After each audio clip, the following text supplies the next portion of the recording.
Hello बच्चों, मैं इंदुबाला स्वागत करती हूँ आपका राजस्थान सरकार वेदांता के CSR इनिशिएटिव ई कक्षा में, जिसके टेक्निकल पार्टनर है मिशन ज्ञान। बच्चों, आज मैं आपके लिए लेकर आई हूँ आपकी पाठ्य पुस्तक से जो रेनबो है 12th क्लास की, उसी से आपकी poem the 7 ages of man. 7 ages of man ये एक फिलोसॉफिकल पोयम है जिसको लिखा है विलियम शेक्सपियर ने। विलियम शेक्सपियर जो कि 16वीं शताब्दी के कवि हुए हैं, प्ले राइट हुए हैं और साथ ही साथ ये एक्टर भी रहे हैं। चूँकि इंग्लैंड में ये पैदा हुए थे तो इंग्लैंड में उस समय थिएटर कल्चर था और थिएटर कल्चर में के लिए ही, उस थिएटर के लिए ही ये प्ले भी लिखते थे।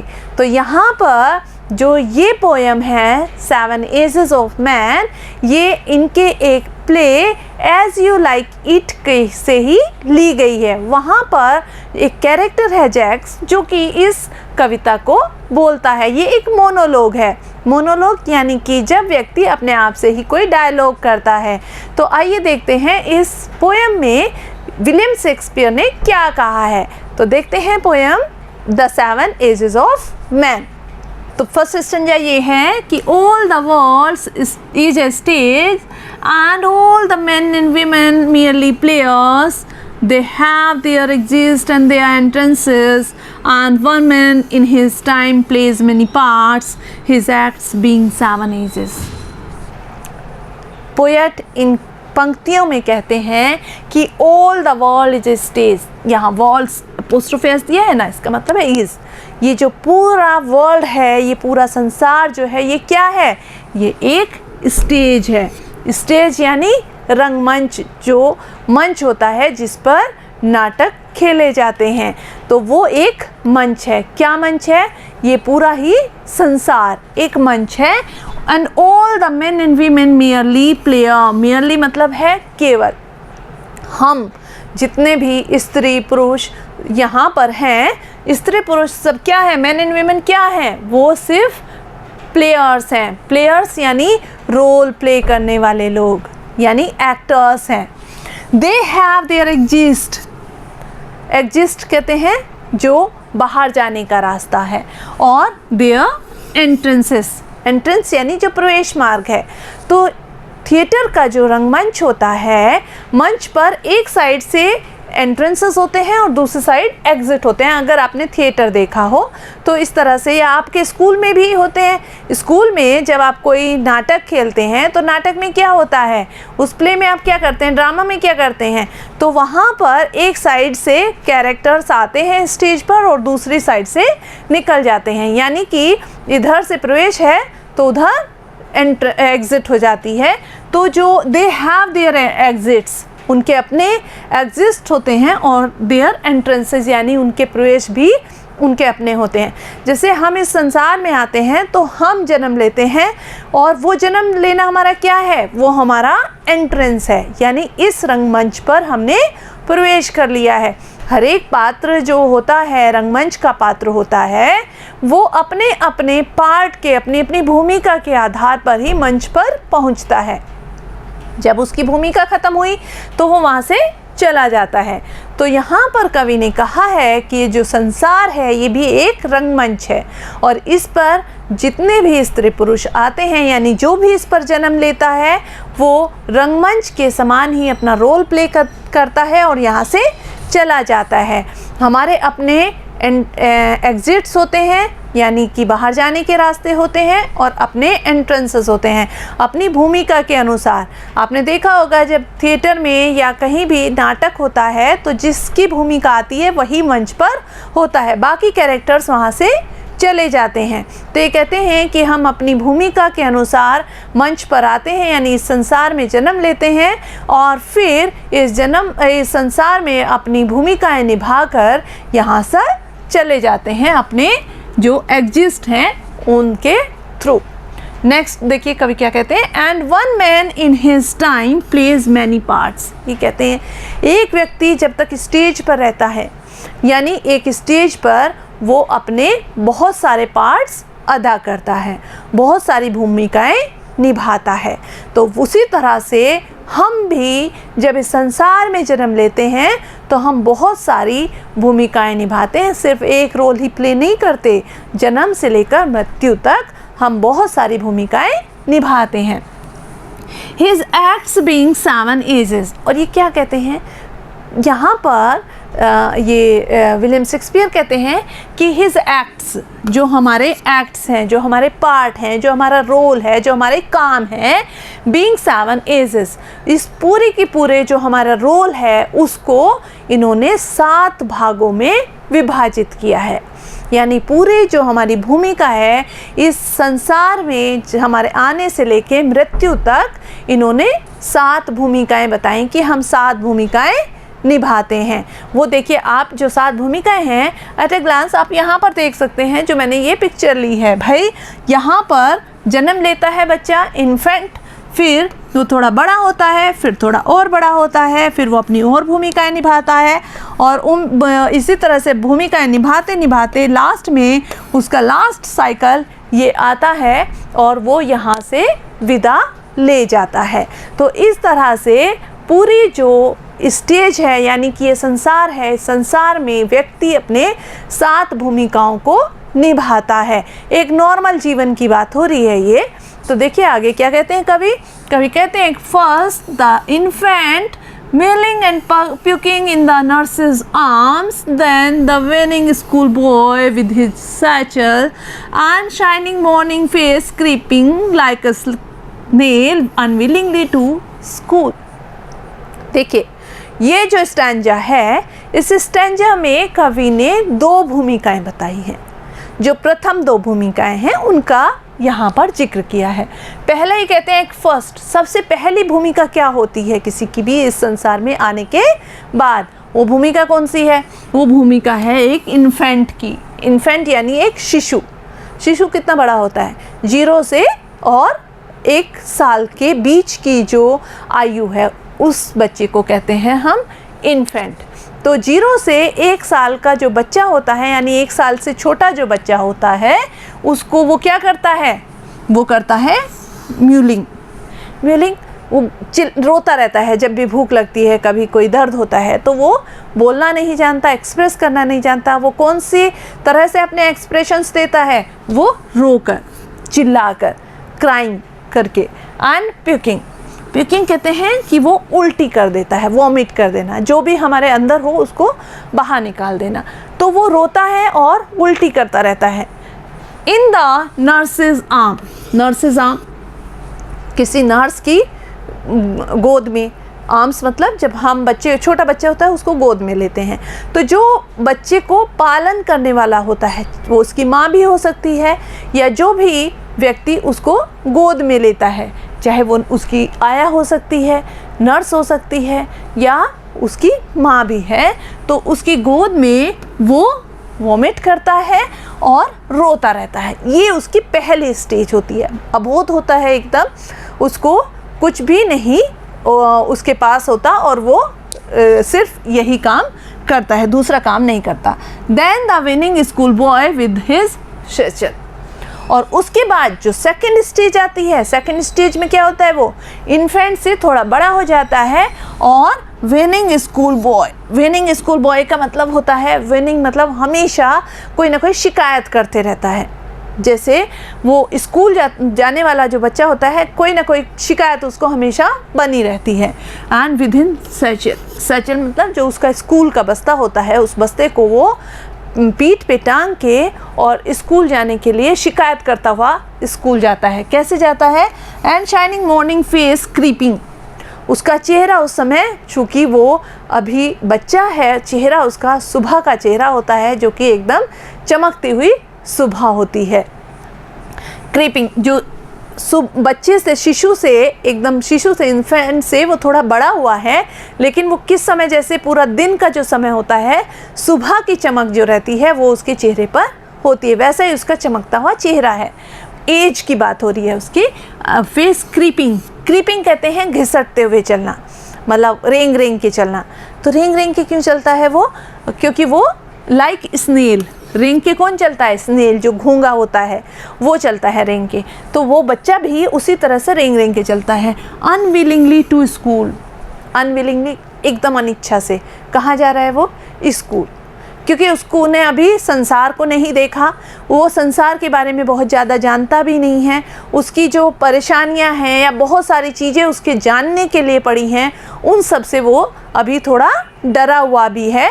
तो यही वजह है कि वो रेंगते हुए स्कूल की तरफ जाता है, उसकी अनिच्छा से जाता है, जैसे कि आप पिक्चर से भी अंदाज़ा लगा सकते हैं। दोनों स्टेज दी हैं, एक छोटा बच्चा है, शिशु है, इन्फेंट है, और दूसरी स्टेज क्या है? ये यहाँ पर स्नेल की तरह से क्रीपिंग करता हुआ जो बच्चा है जो स्कूल जा रहा है, अभी उसके मन में बहुत सारे सवाल हैं, तो वो अनविलिंगली स्कूल की तरफ जाता है। नेक्स्ट स्टेज हम देखेंगे। नेक्स्ट स्टेज में क्या है कि एंड देन द लवर। तीसरी जो स्टेज है वो एक प्रेमी की स्टेज है। लवर यानी कि प्रेमी, प्रेमी की स्टेज है। और इस स्टेज में क्या करता है प्रेमी? Saying like furnace. वो फर्नेस कहते हैं भट्टी या स्टोव कह सकते हैं।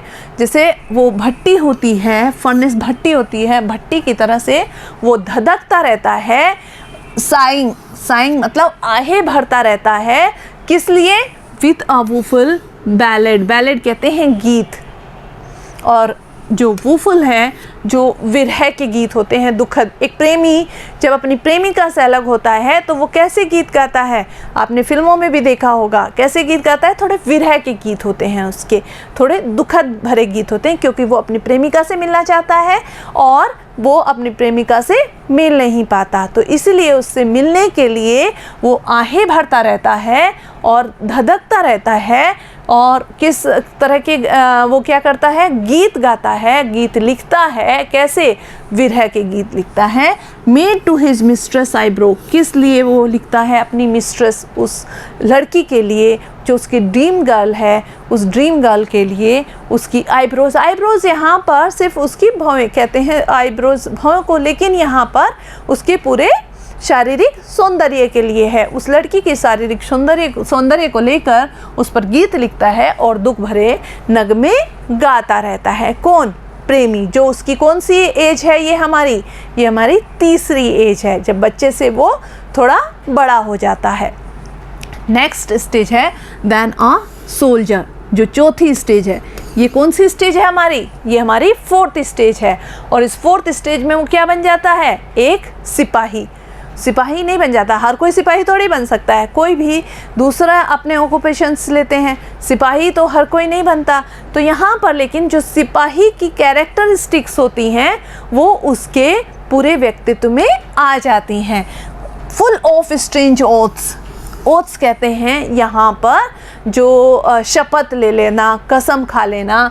तो यहाँ पर वो अजीब अजीब सी जो जोश रहता है ना उसका, सिपाही की तरह से, जैसे पूरा सिपाही में एक जोश रहता है, मर मिटने की एक ताकत रहती है, एक भावना रहती है अपने देश के प्रति, वैसे ही उस व्यक्ति के प्रति भी चौथी जो स्टेज है वो वैसे ही अजीब अजीब सी शपथ भी ले लेता है, अपने आप से ही वादे कर लेता है।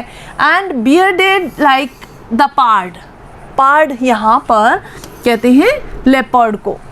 लेपर्ड यानी तेंदुआ, जो तेंदुआ होता है। हालांकि बियर्डेड मतलब दाढ़ी, हालांकि दाढ़ी नहीं होती है उसको, लेकिन वो जब गरजता है, जब वो थोड़ा अपना रोर करता है, तो वो ऐसा लगता है जैसे उसकी दाढ़ी कुछ थोड़े नुकीले बाल जरूर होते हैं।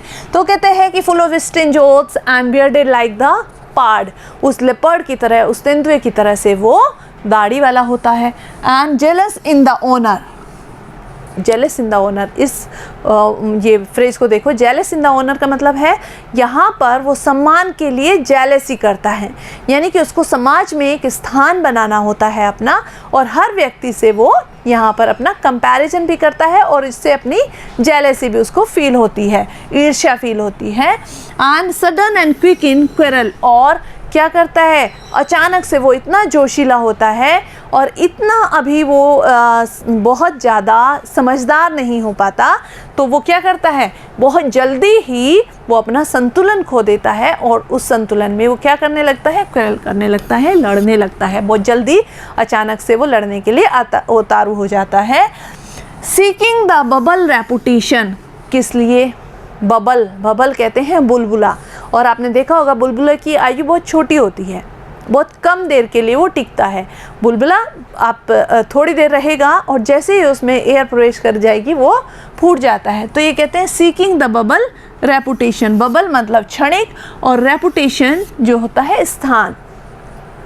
बहुत क्षणिक अपनी रेपुटेशन के लिए, अपने सम्मान के लिए को पाने के लिए, सीख मतलब पाना, उस सम्मान को पाने के लिए वो क्या करता है, वो अचानक से लड़ने लगता है, झगड़ने लगता है और अपने जेलेसी करता है दूसरे से, even in the cannons mouth. और इतना जोशीला होता है कि वो उस जोश में ये भी भूल जाता है कि वो अपने जीवन का अंत कर लेगा।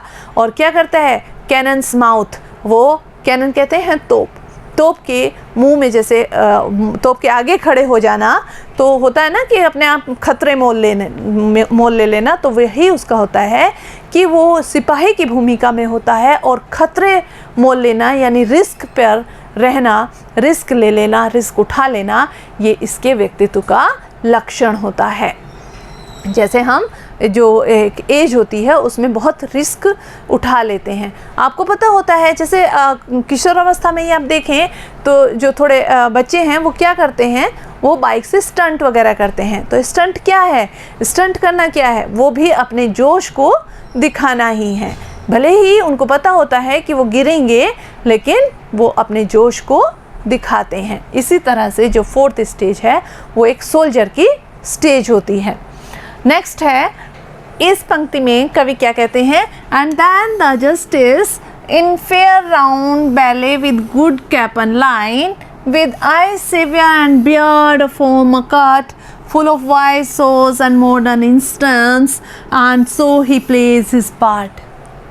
जो ये फिफ्थ स्टेज है, फिफ्थ स्टेज में व्यक्ति कैसा हो जाता है, ये फिफ्थ स्टेज बताई है, ये बताइए किसकी, जस्टिस की। जो जज होता है, न्यायाधीश होता है, वो क्या होता है, न्यायाधीश क्या करता है, निर्णय देने का काम करता है। तो इस स्टेज तक आते आते वो क्या हो जाता है, वो निर्णय देने लगता है, उसका अनुभव बढ़ जाता है और जीवन के अनुभव बढ़ने से वो दूसरों को अपने निर्णय देने लगता है। निर्णय देने का जो उसका अधिकार है वो मिल जाता है। In fair round valley with good cap and lined. Fair round valley, round मतलब फेयर मतलब जो एकदम साफ क्लियर, राउंड मतलब गोल, और जो बैली है उसका पेट, तोंद, उसकी जो बैली है वो एकदम गोल मटोल हो जाती है। कैसे, विद गुड कैपन लाइंड। कैपन, कैपन कहते हैं यहाँ पर फ्लैश। किसका फ्लैश, जो मेल चिकन होता है उसके फ्लैश को कैपन कहा जाता है। जिनकी जो मुर्गे के मांस की लाइन लगी रहती है, उस मुर्गे को खा कर, जो ऐसे माना जाता है कि 16वीं-17वीं शताब्दी में जो लोग थे वो जजेस वगैरह को ब्राइब किया करते थे, उनको घूस देते थे। तो वो घूस में जो ताज़े मोटे मुर्गे होते हैं उनका मांस लेकर आते थे, उनकी लाइन उनके पास लगी रहती थी और उसको खाकर उसकी जो फिजिकल अपीयरेंस है वो दिखने में कैसा हो जाता था, वो बड़ी सी गोल मटोल तोंद वाला हो जाता था। With eyes severe and beard of formal cut. और वो अपने फिजिकल अपीयरेंस पे और ध्यान देता था, मतलब अपने कपड़े पहनने, अपने ड्रेसिंग सेंस पे। इसमें उसकी आँखों में एकदम सीवियर स्ट्रिक्टनेस होती थी, and beard of formal cut, और उसकी जो दाढ़ी थी वो भी वो ट्रिम करके रखता था, फॉर्मल कट में आ जाता है। यानी जो फिफ्थ स्टेज है, जब वो फॉर्मल एक जो जज की भूमिका में आ जाता है तब उसका अपीयरेंस ऐसा होता है, वो अपने जो ड्रेसिंग है उसका भी ध्यान रखता है, अपने अपीयरेंस का ध्यान रखता है। And full of wise saws. Wise saws, saws कहते हैं यहाँ पर उक्तियाँ, जो कहावतें हैं। और वो कैसी कहावतें, वाइज, जिसमें इंटेलिजेंस होता है, बुद्धिमत्ता होती है। तो ऐसी बुद्धिमत्तापूर्ण बातें वो करने लगता है। एंड मॉडर्न इंस्टेंस, और इसी तरह के बहुत सारे आधुनिक नए नए उदाहरण दे देकर वो अपनी बातों को स्पष्ट करता है, क्लियर करता है, क्योंकि उसके पास अब जीवन का अनुभव होता है। And so he plays his part, और इस तरह से वो अपनी इस भूमिका को निभाता है। आगे देखते हैं, आगे कवि क्या कहते हैं। कवि कहते हैं जो नेक्स्ट स्टेज है वो जो आपकी 6th स्टेज है। 6th स्टेज में कभी क्या कहते हैं कि द 6th एज शिफ्ट। अब जो 6th एज है वो शिफ्ट होने लगी है किस में? इनटू द लीन। लीन यानी दुबला पतला। व्यक्ति कैसा होने लगता है? दुबला पतला। दुबला पतला का जब एक बुढ़ापे की तरफ वो कदम बढ़ाने लगता है, यानी उसको बुढ़ापा आने लगता है, तो उसका शरीर कैसा हो जाता है? कमज़ोर होने लगता है। अनस्लीपर्ड। स्लीपर्ड कहते हैं यहाँ चप्पल पहने हुए, जो अपने पहनने ओढ़ने पे बहुत ज़्यादा ध्यान नहीं देता है। तो यहाँ पर वो चप्पल पहने हुए कैसा लगता है? पेंटालून। पेंटालून जो एक कैरेक्टर होता था जो कि बहुत ढीले ढाले से कपड़े पहन के रखता है। आपने देखा होगा बहुत सारे ड्रामा वगैरह में भी एक विदूषक होता है, एक कॉमेडियन होता है, तो वो जो पेंटालून है वो एक विदूषक की भूमिका थी और इसी से ये वर्ड यहाँ पर लिया गया है। तो वो कैसी भूमिका में आ जाता है? एक पेंटालून की भूमिका में आ जाता है। कैसे? क्योंकि वो अब कमज़ोर होने लगा है, ओढ़ने पहनने पे भी ध्यान नहीं देता, चप्पलें पहने रहता है। With spectacles on nose. Spectacles यानी चश्मा, उसकी नाक पर चश्मा होता है। आपने देखा होगा जो बूढ़े व्यक्ति होते हैं थोड़ा ऐसे करके भी देखते हैं, उनकी पहचान होती है। And pouch on side. चश्मा पहनने से, चूँकि वो उससे पहली अवस्था में तो वो खूब अच्छा खासा था, हेल्थ थी उसकी, अब वो कमज़ोर होने लगता है। तो कमज़ोर होने के बाद जो उसके शरीर की स्किन है वो भी लटकने लगती हैं। चूँकि वो चश्मा पहना है तो साइड से इसकी स्किन लटकती रहती है। और वो स्किन किस तरह से लटकती रहती है? पाउच की तरह। पाउच कहते हैं थैली या थैला, उस तरह से वो लटकने लगती है। हिज यूथफुल होज। होज एक तरह से यूँ तो ड्रेस होती थी, कपड़ा होता था जो पैंट की तरह से यूज़ होता था और वो पैरों में एकदम चिपका रहता था। तो जो होज है वो इसको ऐसे कह सकते हैं जैसे आजकल स्टॉकिंग्स होती हैं। स्टॉकिंग्स है ना, पूरा नीचे से ऊपर तक एकदम पैरों से चिपकने वाला कपड़ा होता है, ड्रेस होता है। तो हिज यूथफुल होज, जो उसके जवानी के समय के जो होज होते थे, उसकी जो स्टॉकिंग्स थे, मोजे थे, वेल सेव्ड, जो अभी तक बचा कर रखे गए थे, जिसको बचा के उसने रखा हुआ था, अ वर्ल्ड टू वाइड, उनके लिए ये संसार अब बहुत बड़ा हो जाता है। यानी कि उसकी जो पतली टांगें हैं उनके लिए उसकी जवानी के जो कपड़े बचा के उसने रखे थे, होज थे, उनको पहनने पर उसकी जो ड्रेस है वो ढीली ढाली हो जाती है उसके पैर पतले होने की वजह से। तो वो वहाँ पर फिट नहीं होते हैं। जो वर्ल्ड टू वाइड का मतलब यहाँ पर उसके पैर पतले होने से उसकी ड्रेस ढीली हो जाती हैं। For his shrunk shank. Shrunk कहते हैं सिकुड़ना, और शैंक यहाँ पर आया है जो नी से नीचे की जो एंकल तक के हमारे पैर होते हैं उनको कहते हैं, यानी जो पिंडलियाँ हैं वो अब कैसी हो गई हैं? उसकी सिकुड़ गई हैं। कौन सी अवस्था है ये? 6th अवस्था है और ये हम ओल्ड एज में प्रवेश कर चुके हैं। And his big manly voice, जो उसकी मैनली यानी कि जो पुरुषत्व से भरी हुई जो आवाज़ होती थी, जो स्ट्रॉन्ग वॉइस थी उसकी, अभी तक मैनहुड वाली जो उसकी वॉइस थी, आवाज़ थी, वो कैसी हो जाती है? Turning again towards childish trouble pipe. फिर से वो कैसे होने लगती है? बच्चे की आवाज़ की तरह से उसकी आवाज़ हो जाती है। किस तरह की? Treble pipe. पाइप्स कहते हैं जो बांसुरी होती है ना, बांसुरी में से आवाज़ निकलती है, वो कैसे पतली सी जो आवाज़ होती है। ट्रैबल मतलब जो तीखी सी थोड़ी आवाज़ होती है, पतली सी, उस तरह की आवाज़ निकलने लगती है। उसकी आवाज़ बच्चे की तरह से हो जाती है। And whistles in his sound, और विसल्स यानी सीटियाँ निकलने लगती हैं उसकी आवाज़ से। तो पूरी जो अवस्था है ये 6th स्टेज जो है लाइफ की, उसमें व्यक्ति अपने बुढ़ापे की तरफ अग्रसर होता है और उस बुढ़ापे की तरफ वो कैसा रहता है? एक पेंटालून की तरह, विदूषक की तरह रहता है, जिसके चेहरे पर नाक के ऊपर चश्मा होता है, दोनों तरफ से स्किन लटकी हुई होती है, उसकी ड्रेसेस भी ढीले हो जाते हैं, चप्पलें वो पहन के रखता है। तो एक तरह से थोड़ा मजाक का भी पात्र वो हो जाता है, एक विदूषक की भूमिका में वो आ जाता है। उसकी आवाज़ भी पतली हो जाती है, कैसी? बच्चे जैसी उसकी आवाज़ हो जाती है। कौन सी अवस्था है ये? 6th अवस्था है, जो कि हमारे बुढ़ापे की ही अवस्था है, बुढ़ापा आने लगता है। अब नेक्स्ट स्टेज के बारे में देखते हैं। नेक्स्ट और अंतिम स्टेज है ये लास्ट सीन ऑफ ऑल। इन सब का जो लास्ट सीन है, लास्ट का जो दृश्य है, कहाँ पर? जो जीवन रूपी रंगमंच है उस पर। जीवन रूपी रंगमंच पर जो लास्ट सीन है वो क्या है? That ends this strange eventful history.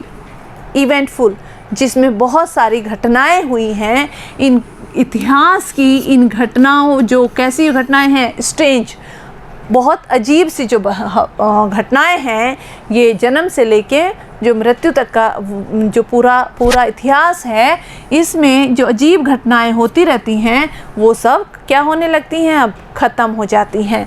Is second चाइल्डनेस and मियर ओविलियन, जो कि हमारा दूसरा बचपन होता है। सेकेंड चाइल्डिशनेस इसको नाम दिया है। सेकेंड चाइल्डिशनेस इसको क्यों कहा है? क्योंकि हम बच्चे की तरह से ही बिहेव करने लगते हैं अपनी लास्ट स्टेज में। कैसे? मियर ओब्लिवियन। मियर ओब्लिवियन मतलब यहाँ पर उसकी जो याददाश्त होती है वो ख़त्म हो जाता है। जिस छोटा बच्चा होता है उसको भी कुछ चीज़ें याद नहीं रहती, वो धीरे धीरे करके याद करने की उसकी मेमोरी पावर बढ़ती है। वैसे ही जो बुढ़ापे में जब अंतिम स्टेज आती है तो उसमें हमारी क्या हो जाती है? विस्मृति हो जाती है, हमारी स्मृतियाँ खो जाती हैं, हमको मेमोरी लॉस हो जाता है। सेंस टीथ, सेंस का मतलब होता है यहाँ पर विदाउट, और क्या हो जाता है व्यक्ति? विदाउट टीथ, उसके दांत ख़त्म हो जाते हैं। जब वो बच्चा पैदा होता है तब भी उसके पास दांत नहीं होते, और अंतिम अवस्था में भी उसके पास दांत नहीं होते हैं, दांतों के बिना हो जाता है। सन्स आइज़ भी उसकी ख़त्म हो जाती हैं, उसको दिखाई देना बंद हो जाता है। सन्स टेस्ट, और उसकी जो स्वाद है वो भी चला जाता है, जैसे कि बचपन में चला जाता है। सन्स एवरीथिंग, और सब कुछ जैसे ख़त्म हो जाता है, उसके पास कुछ भी नहीं बचता और वो मृत्यु को प्राप्त हो जाता है। अपनी सारी पूरी जो यात्रा है उसकी, यानी स्टेज पर अपने सारे रोल प्ले करने के बाद अंतिम अवस्था में इस संसार से उसने जो कुछ लिया था, इसी संसार को देकर वो इस संसार से विदा हो जाता है। तो इस प्रकार से हमारे ये 7 स्टेजेस आपको पूरी तरह से क्लियर हो गई होंगी कि कौन कौन सी भूमिका में व्यक्ति किस प्रकार से बिहेव करता है, उसकी कौन कौन सी अवस्थाएं हैं जो हम पूरे जीवन प्रयत्न अपनी 7 अवस्थाएं जो कवि ने शुरू में बताई थी उनको जीते हैं। तो आइए एक बार इसकी समरी देख लेते हैं। तो समरी में जो कवि हैं उन्होंने कहा है कि the poem 7 ages is monologue has been taken from William Shakespeare's drama as you like it. As you like it के ड्रामा से लिया गया एक मोनोलॉग है। The poet says that the world is a stage where men and women are merely players. और इस stage पर हम सब जो पुरुष हैं, स्त्री हैं, वो सब क्या हैं? केवल हम पात्र हैं, प्लेयर्स हैं। कैसे? Just as actors who enter and leave the stage in the drama, जैसे कि जो एक्टर्स होते हैं, अभिनेता अभिनेत्री होते हैं, वो कलाकार होते हैं जो स्टेज पर आते हैं और यहाँ से चले जाते हैं। Men are born and die in this world। इसी प्रकार से मनुष्य भी है, इस संसार में जन्म लेता है और मृत्यु को प्राप्त हो जाता है। A man plays 7 parts from infant to old। यहाँ पर कवि ने एक इन्फेंट से लेकर और बुढ़ापे तक के जो सफ़र है इसके 7 स्टेज बताए हैं। वो 7 स्टेज कौन से हैं? In the first stage of life as a helpless baby, वो जब पहले स्टेज पे होता है एकदम असहाय बच्चे की समान होता है। ही क्राइज, वो चिल्लाता है। And vomits in the lap of his nurse, और अपनी नर्स की गोदी में वो उल्टियाँ करता है, रोता है। इन द सेकेंड स्टेज, और दूसरा स्टेज कौन सा है? दूसरे स्टेज में ही begins to go to school unwillingly, वो जीवन के अनुभव सीखने लगता है लेकिन उसकी इच्छा नहीं होती, उसको लगता है कि इस बात से मेरा क्या मतलब। तो इस तरह से उसकी अनिच्छा होती है और वो जीवन के अनुभव थोड़ा सीखने से कतराने लगता है, यानी कि इस जीवन का सामना करने से भी थोड़ा घबराता है। इन द थर्ड स्टेज, और जो थर्ड स्टेज आती है उसमें ही transforms into a young man.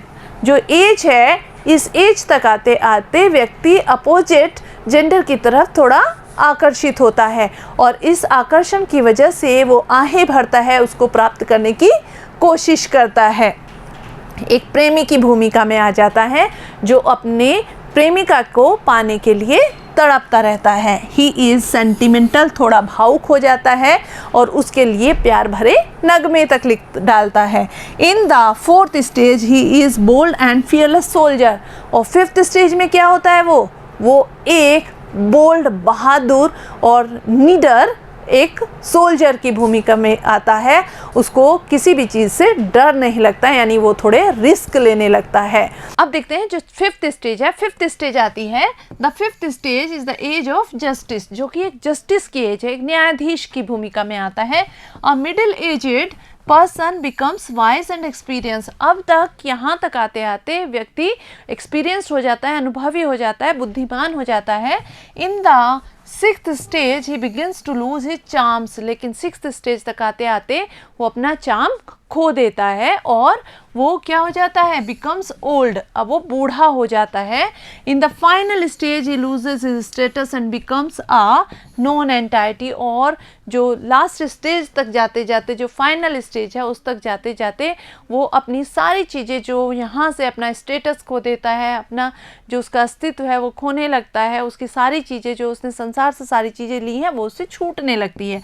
This is the stage of second childhood, और इसीलिए इसको कहा गया है सेकेंड चाइल्डहुड। जब a man becomes helpless and dependent, जब व्यक्ति एक हेल्पलेस, असहाय की भूमिका में आ जाता है और डिपेंडेंट हो जाता है दूसरों पर, लाइक अ चाइल्ड, किसकी तरह, एक बच्चे की तरह से।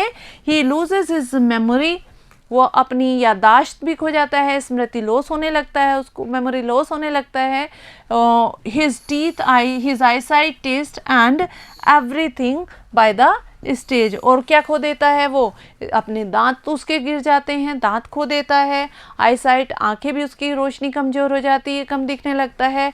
टेस्ट, स्वाद भी उसका ख़त्म हो जाता है। And everything by this stage, इस स्टेज तक आते आते अंतिम अवस्था तक वो सारी चीज़ें खो देता है। He goes off from this world leaving everything here only, और सारी चीज़ें यहीं पर छोड़कर, जो चीज़ें उसने यहाँ से ली थी, संसार से ली थी, जैसे उसको आँखों की रोशनी, जब वो पैदा हुआ उसके बाद उसने आँखों की रोशनी पाई, उसी तरह से उसने जो सारी चीज़ें हैं, टेस्ट है, वो यहाँ इसी धरती पर आकर पाया। बाकी उसके दांत हैं वो भी पैदा होने के बाद निकलने लगते हैं। तो इस तरह से सारी चीज़ें वो यहीं छोड़कर यहाँ से प्रस्थान कर जाता है, मृत्यु को प्राप्त हो जाता है। ये 7 स्टेजेस आप इस पिक्चर में देख सकते हैं। एक नवजात शिशु से लेकर इन्फेंट से वो इस बुढ़ापे की अवस्था तक, जब वो हेल्पलेस स्थिति में होता है। ये 7 स्टेजेस विलियम शेक्सपियर ने इस कविता के माध्यम से बताई हैं। मुझे पूरी उम्मीद है कि ये कविता आपको समझ आई होगी और नेक्स्ट वीडियो का आप वेट करेंगे, और उस वेट करने तक आप इसके प्रश्नोत्तर, इसके शब्दार्थ आप अपनी नोटबुक में नोट कर लेंगे, और नेक्स्ट वीडियो में मैं लेकर आऊँगी आपके लिए कॉम्प्रिहेंशन सेक्शन। तब तक के लिए आप ये वर्क अपना करते रहिए, इस पोएम का दोहराव करते रहिए।